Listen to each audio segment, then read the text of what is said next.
Mr. Smith. It's Jessica. What'd you say, kid?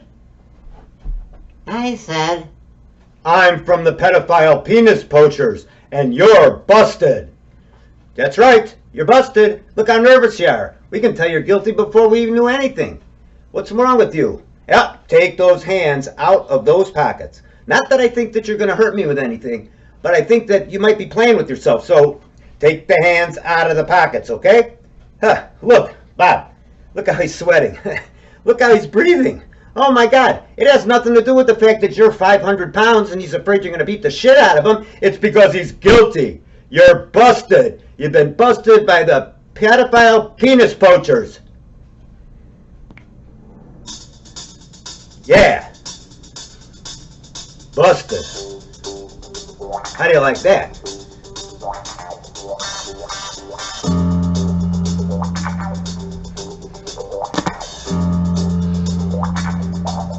I'm gonna get your ass.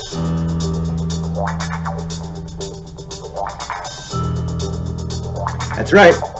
And when we're through with you, just to make sure that nobody's hurt, we're gonna walk you out to the parking lot just to make sure that we got this on videotape, just to protect, to make sure that you can't say we hurt you and you hurt us. Because all we want to do is just have a friendly conversation. But at the end, we're gonna take a license plate, a shot of your license plate, and put it on YouTube. How do you like that, you pervert? Ha ha ha! Yeah. Fuck with me.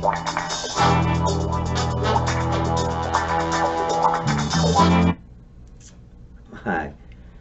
Hello, and welcome to another episode of Inside the World of MACK'S HEADROOM. I guess I can put my phony camera down now. Well, if you can't tell, oh well, doesn't work anyway. I want to talk today about the To Catch a Predator movement, affectionately called the T.C.P movement.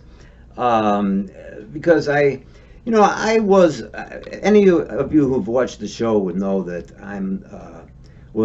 before I retired, I was a therapist, sex offender therapist, with specialized training and stuff like that for about 30 years. And I ran a sex offender treatment program. I've talked to pedophiles, incest offenders, female offenders, people that have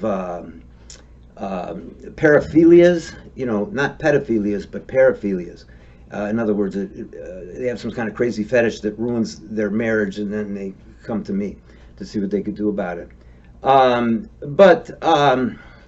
I thought I would start out, obviously I have some real concerns about the TCP movement. Even when Chris Hansen was doing it, I had concerns because there were outright lies that were told to the Sting recipients. And I'll go into that a little bit later, but I just feel that this TCP movement has really gotten out of hand. It's done by totally untrained, very young, aggressive individuals, and I want to make some commentary on it. First of all, use your imagination for a minute, and pardon me if this seems a little vulgar, but think about it. One of those TCP confrontations, or whatever you want to call them, interventions, takes place, right? And the guy drives off. Well, first of all, in 90% of the cases, the person never really says, yeah, I'm a pedophile. He just drives off, right? And then, what do you think he does when he gets home? Huh? I mean, really, what do you think he does when he gets home? Do you think he calls his brother and says, oh my God, I'm in trouble, I'm going to be on the internet? Or do you think that he takes out the Bible and starts reading the Bible and converts to Jesus Christ or L. Ron Hubbard or something like that? No, I don't think so. You know what I think he does? I think he goes home, he pulls out of his memory or out of a videotape collection or whatever, a golden oldie of a sex abuse experience or fantasy, and then he masturbates to it. And that's the way he makes himself feel better. Now, the problem with that is that, you see, it's a known fact in the treatment of sexual abusers that masturbation coupled with a deviant fantasy increases dramatically the likelihood of reoffending, because an orgasm is a very powerful form of reinforcement. So if you're masturbating to, I don't care if it's pink elephants, chances are you're going to get more attracted to pink elephants because the reinforcement at the end is going to increase your desirability for that sort of stimuli. You follow me? So really, when you think about it, I guarantee you that 90% of those guys that are caught go home and whack off when it's all over, because it's the only way they know to make themselves feel better in any way. So I don't know how much help the T.C.P. movement is doing. And I wanted to make reference to a documentary I saw, the title of which I really can't remember. It was a little controversial, but this one man made a very interesting statement. It was about, the movie basically was about a colony of recovering pedophiles that have sort of been exiled, I think it's in Florida, into living in like a communal, not communal, but like a hostile type situation, not like hostile, like a group of people. And they were interviewing these pedophiles about what they thought about being pedophiles, and they were all recovering, supposedly, okay? They had all been through treatment. And they really had nowhere else to live because nobody wanted to live near a pedophile, right? So they created this like colony. But one of the guys said something that I thought was very significant, and I want to recite it for you. He said, when the motivation to solve a social problem is hate, okay? When the motivation to solve a social problem is hate, what are the alternatives? And then he went on to say, like, what kind of help or support can we get in terms of receiving treatment or support from humanity in general in recovering from this terrible problem if everybody hates us? It's an awful burden to carry around on your shoulders once you've admitted you have the problem and you want to do something about, not hurting anybody else anymore. Now, that presents a very curious question, because I sort of think to myself that especially the second generation T.C.P. group, which are primarily untrained, non-journalist, young, aggressive individuals, I think that in a way this whole T.C.P. movement is exactly what this offender was saying, was that you're using hate to solve a problem, because those guys are not friendly. And, we just want to have a conversation, that's all, but they don't tell you what else is going to happen, just like Chris Hansen used to say, oh, you're free to go whenever you want. Yeah, sure. Then you're going to walk out into 20 cops that are going to smash into the ground.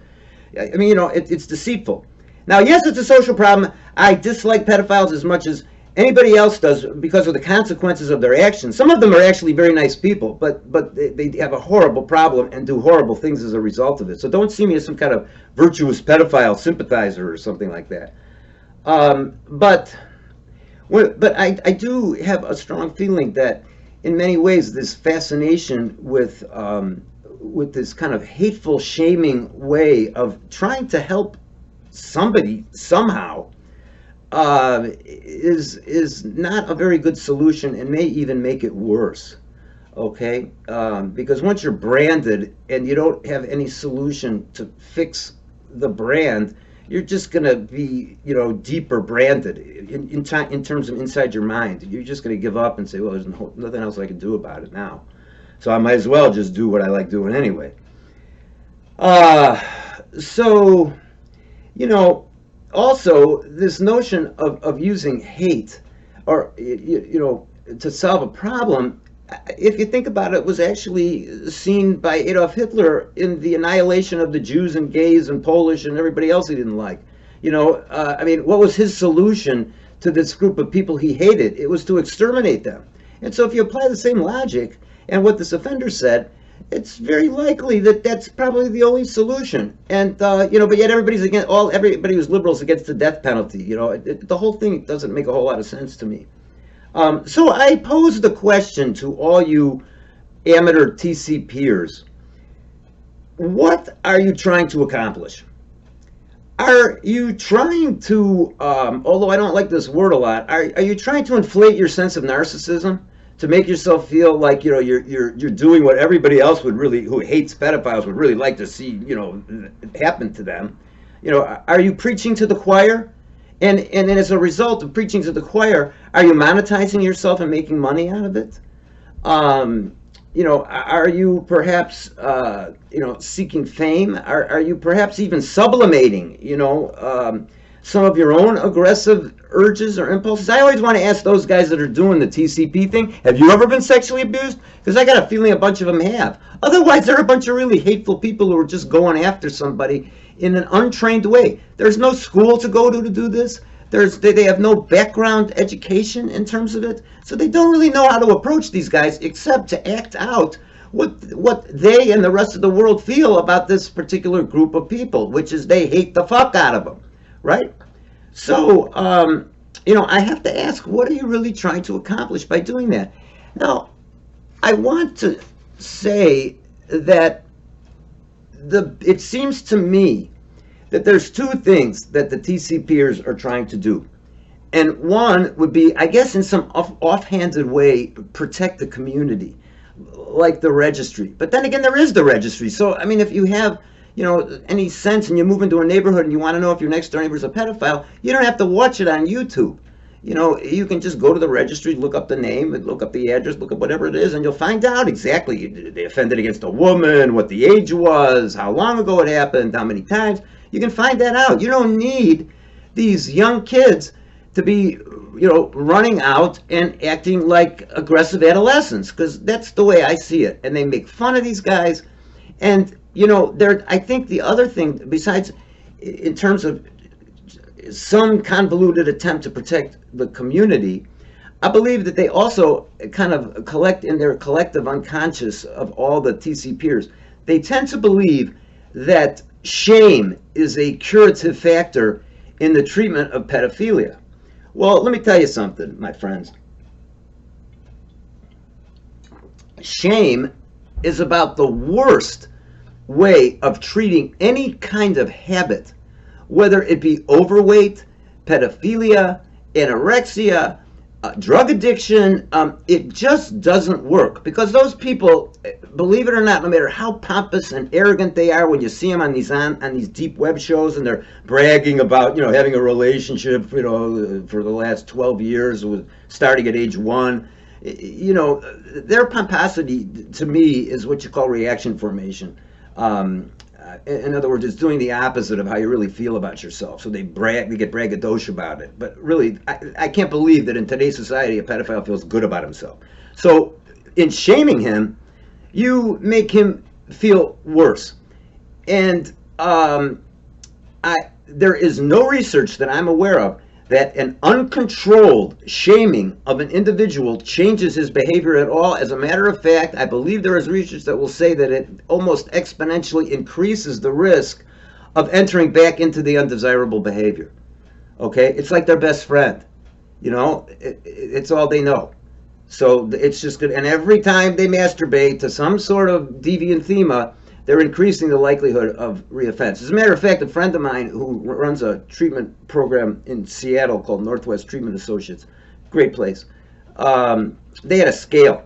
And the scale was like from 1 to 10, and it was like 1 being not offending whatsoever, not feeling like you want to offend at all, and 10 actually reoffending. Okay? Well, you know what 9 is?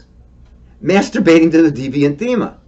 In other words, when you are masturbating to a deviant thema, they consider it almost the same thing as offending, because it's like a time clock that's just going to go off eventually. You're just preparing yourself to do it. You're pumping yourself up.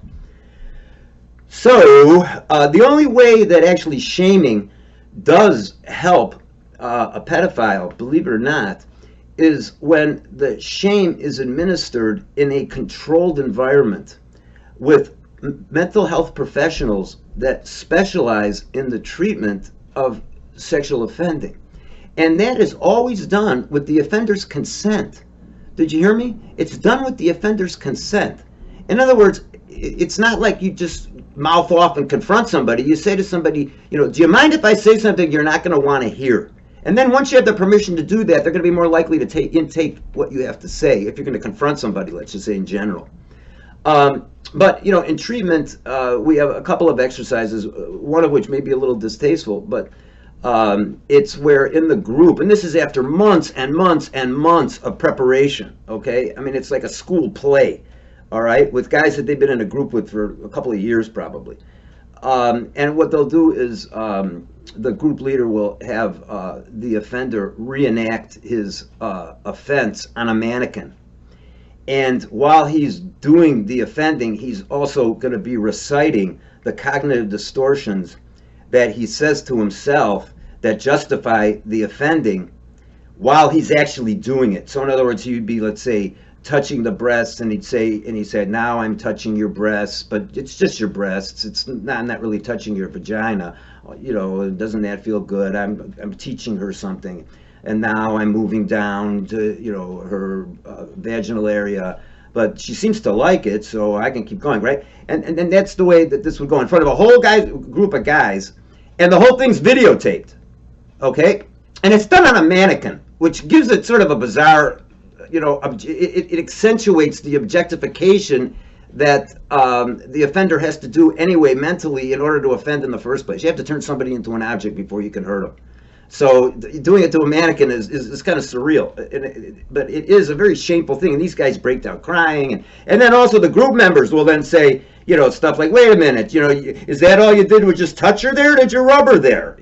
And then they make him go further and further until he kind of implodes. But it's all done with his cooperation and his buying into the belief that going through this ritual is going to help him gain a more distasteful orientation to his pedophilia. But walking up to some dude that you think was that you were chatting with on a chat line, who you catch red-handed, right? And he doesn't care how old you are and stuff. It's the same routine every time. But then to walk up to him in Walmart and say, "Hey, this guy's a pedophile. That's why we're here. That's why I got two 50-million-pound guys behind me. He's a pedophile. I mean, that is so ridiculous." And I'm telling you, those guys go home and masturbate to deviant themes as soon as it's over. If not in the car, on the way home. Okay? So shame doesn't work. And, you try to make it seem like you're not shaming people.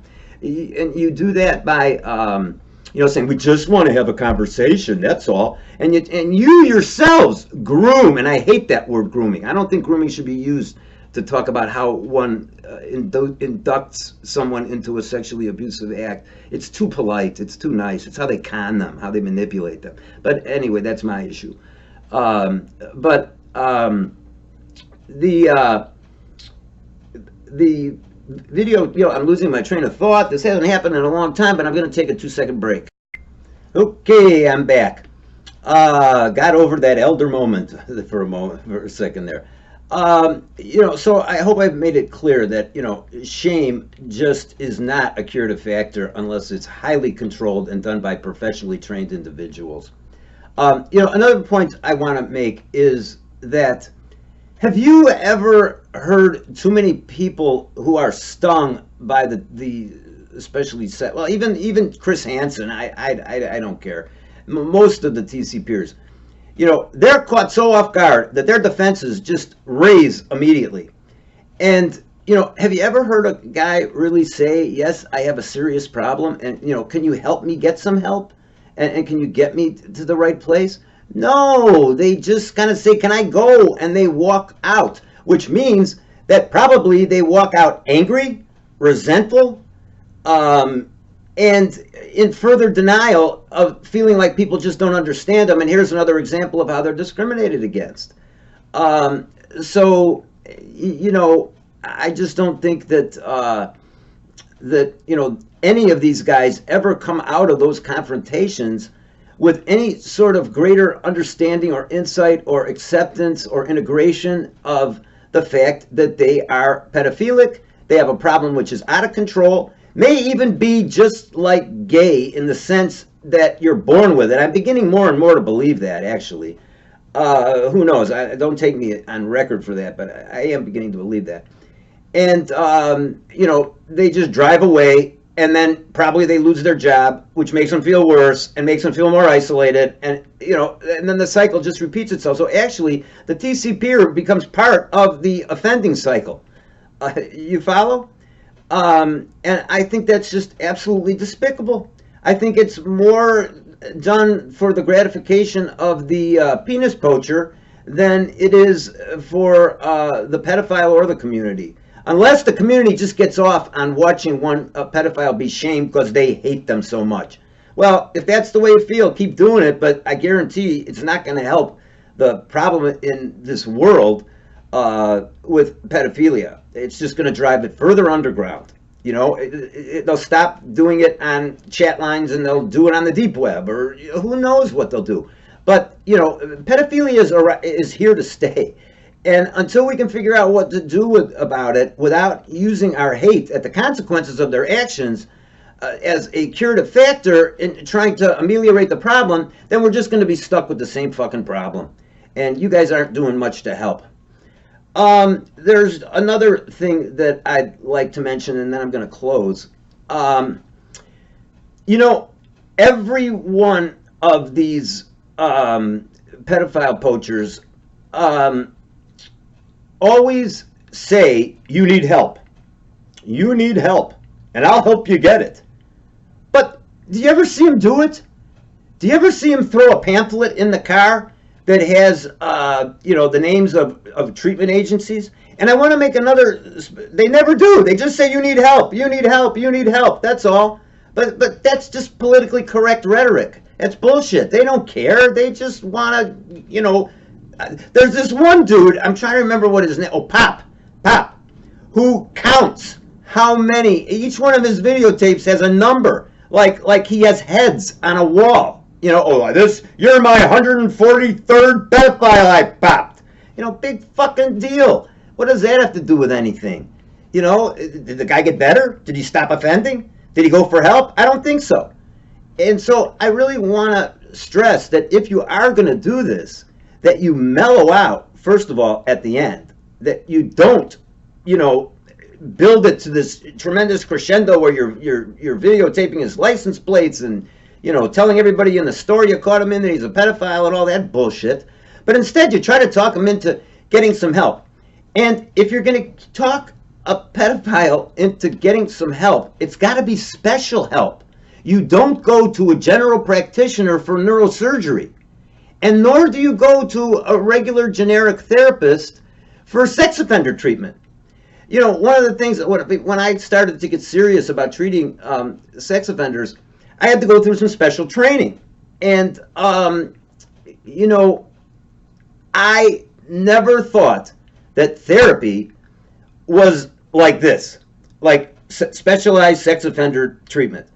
It's a breed unto itself. And you have to be a special person to do it because you have to sit in the shit with a lot of demented individuals. And the treatment itself is highly specialized. And it's there's research that says that, if a pedophile is ordered, let's say, by the court against his will to go to treatment, one of the biggest tricks they always try to pull is to go to the community mental health center. And the community mental health center, is sort of obligated to take them because they'll say, I don't have the money to pay for it, and I live in your community, so you got to help me. So they send them off to, the youngest male therapist in the agency, of which I was at one time. And they send all these guys to a guy like me, who at that time had no training at all and had no idea what to do. But there's research that says if you don't know what to do in the treatment of a pedophile, the chances are that you will help him refine his grooming techniques. You'll help create justifications and excuses for his offending. And, it will actually make the situation worse. And probably he'll gain an ally in the process. Because, most therapists are trained to be empathic and understanding.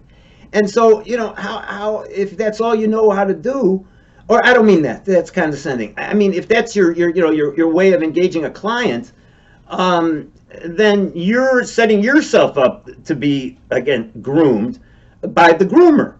So I want to recommend, if you're going to continue this ritual of pedophile penis poaching, then I would suggest that you carry some flyers with you. And instead of spending so much time trying to copy down his license plate number, why don't you toss a little brochure in that says special places to go? And if you really want to sit, like, because the big rap amongst all the T.C.Pers is, we just want to talk, that's all. We just want to talk. Well, in that conversation, instead of getting him to reveal his juicy details and make fun of him and shit like that, why don't you start explaining that he needs special help? And that even going to a regular shrink isn't going to help. Because you got a problem, bro. You know, and you're just going to keep doing it until you end up in a penitentiary with a corn cob up your anus. You know? So, like, I think that, first of all, I don't even get an earnest sense that these guys really want to administer or make a referral to help. Second of all, I don't even think they know that the treatment of sex offenders is a highly specialized thing. And if you don't do it the right way, there's no chance of it working. It may make it worse. And even if you go to a specialized sex offender therapist, it still may not work because it's a very deeply ingrained problem that I am beginning to believe has very deep genetic roots. So you've got to learn to, like, override your genetics. That's pretty hard. If you have, you know, if you're genetically inclined to have cancer, could you imagine trying to control your genetics to prevent you from getting cancer? You know, well, maybe L. Ron Hubbard would say that, but I don't think it's very possible. So as a result, I really would recommend that you do some research. You know, learn about the treatment of pedophiles. Learn how to approach them. Learn when confrontation is appropriate and learn when confrontation is not. Learn when shame is appropriate and learn when shame is not. You know, don't just make a name for yourself and also alleviate the anxiety of the world at large because they're seeing that somebody's doing something about these assholes. But it's all a sham. You're not. And Chris Hansen, you never were either. I heard you got your ass in some trouble. I heard you were having an affair while you were filming To Catch a Predator. I heard you did a whole bunch of shit. I heard there's a bunch of people on YouTube who don't really like you either. Because you're deceptive. Oh, you can leave whenever you want. Are there cops out there? Well, you're free to leave whenever you want. Well, are there cops out there? You're free to leave whenever you want. I mean, it's bullshit. You know, it's bullshit. So, I'm sorry if I offended anybody. I don't mean to. Also, you know, I just feel an obligation to say that there is one guy in the T.C.P. movement. His name's Justin Payne. And I've watched him evolve.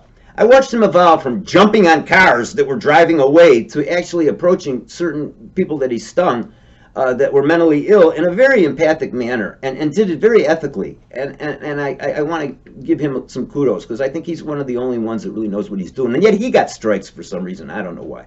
But anyway, enough with Justin. Keep it up. And the rest of you pedophiles, you know, get some education. Read, study the internet. You know, don't feed your ego and think you're doing a social justice because you're not. You're just entertaining people and you're getting yourself off too. And in the process, I think you may be making the problem worse. And this has been another episode of Inside the World of Mack's Headroom. Thank you very much.